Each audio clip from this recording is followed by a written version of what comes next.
11వ అధ్యాయం అండి 28వ వచనం చదువుదాం. అంటే యేసుప్రభు ఏమంటున్నారు? ప్రయాసపడుతున్న వాళ్ళారా, రోగములు బట్టి ప్రయాసపడుతున్నావేమో, బాధలు బట్టి ప్రయాసపడుతున్నావేమో, సమస్యలు బట్టి ప్రయాసపడుతున్నావేమో, అప్పులు బట్టి ప్రయాసపడుతున్నావేమో, ప్రయాసపడి భారం మోసుకుంటున్న సమస్త జనులారా నా యొద్దకు రండి, ఇదిగో మీ భారాలన్నీ కూడా తీసేస్తాను, మీ సమస్యలన్నీ తీసేస్తాను, మీకున్న ఇబ్బందులన్నీ తీసేస్తాను, నా యొద్దకు రండి అని ప్రభు పిలుస్తా ఉన్నాడు. ఎవరైతే ఆయన పిలుపుకి లోబడి ఆయన యొద్దకు వస్తారో వారికి ప్రయోజనం ఉన్నది. దేవుని జీవితంలో నీవు ఆయన యొద్దకు వచ్చావు కనుక నీకు ఏదో ఒక ప్రయోజనాన్ని కలిగిస్తాడు ఆయన.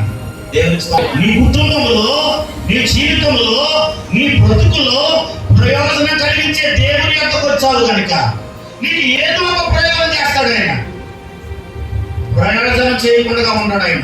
ఆయన ప్రయోజనం కలిగించే దేవుడు. ఏమంటే 12 సంవత్సరాలు బాధపడుతూ యేసు ప్రభు దగ్గరికి వస్తే త్రోసేయలేదు ఆయన. ఎంతో మంది వైద్యుల దగ్గరికి వెళ్ళింది కానీ ప్రయోజనం కలగలేదు అంటండి. కానీ యేసు ప్రభు దగ్గరికి వచ్చిన తర్వాత ఏం కలిగిందండి? ప్రయోజనం కలిగింది. యేసు ప్రభు దగ్గరికి వచ్చిన తర్వాత ఆమెకు ఒక మంచి ఉపయోగం జరిగింది. కనుక సంగమ ఉదయకాలంలో దైవజ్ఞుడిగా మనం చేస్తా ఉన్నాను. యేసుక్రీస్తు ప్రభువారి యొద్దకు వస్తే మనకి ప్రయోజనం ఉంది. నీ బ్రతుకులో రోగాన్ని బట్టో, సమస్యలు బట్టో, ఇబ్బందులను బట్టో, బాధలను బట్టో, అప్పులను బట్టో రకరకాలుగా తిరిగి వేసారిపోయావేమో, నెమ్మది లేని స్థితిలో ఉన్నావేమో, ఏంటి నా బ్రతికి ఎలాగైపోయిందని సతమతం అవుతున్నావేమో. ఆ స్త్రీ కూడా అలాగనుకుంది. అలా అనుకున్న ఆమె బ్రతుకులో ఒక రోజున ఒక మాట ఆమె చెల్లి పడ్డది.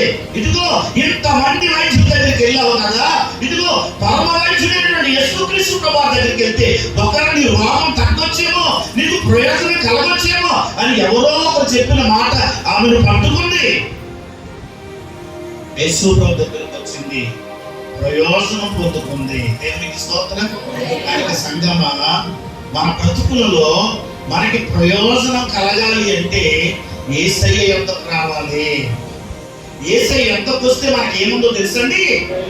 చాలా మందికి అర్థం కాదు. ఆ మందిరానికి వెళ్తే ఏమొస్తుంది, ఆ మందిరంలో కూర్చుంటే ఏమొస్తుంది, యేసయ్య దగ్గరికి వెళ్తే ఏమొస్తుంది అని చాలా మంది అనుకుంటారు. అందుకని లోకంలో పడి తిరుగుతూ ఉంటారు చాలా మంది. ఆమె లోకస్తులైనటువంటి వైద్యులు అందరూ సంప్రదించింది కానీ ఎవరి వల్ల ప్రయోజనం కలగలేదు. కానీ యేసయ్య దగ్గరకు వచ్చి ప్రయోజనం పొందుకుంది. నువ్వు ఏ స్థితిలో ఉన్నా, నువ్వు ఎలాంటి పరిస్థితుల్లో ఉన్నా యేసయ్య దగ్గర కనుక రాగలిగినట్లయితే నీకు ఏదో ఒక ప్రయోజనాన్ని కలిగజేస్తాడు ఆయన. దేవునికి స్తోత్రం కలుగుతుంది. ప్రయోజనం లేని మన బ్రతుకులలో ఏదో ఒక ప్రయోజనాన్ని ఇస్తాడు ఆయన. ఆయన ప్రయోజనాన్ని కలిగించే దేవుడు. దేవునికి స్తోత్రం కలుగుతుంది. చదువుకొని ఉద్యోగం లేదని వేసారిపోయావా? యేసయ్య యొద్దకు రా, ప్రభువుని అడుగు. ఆమె రోగము నుండి విముక్తి కలిగజేసి ప్రయోజనం కలిగించినట్లుగా ఈ జీవితంలో కూడా గొప్ప ప్రయోజనాన్ని కలిగిస్తాడు ఆయన. ప్రయోజనాన్ని కలిగించే దేవుడండి.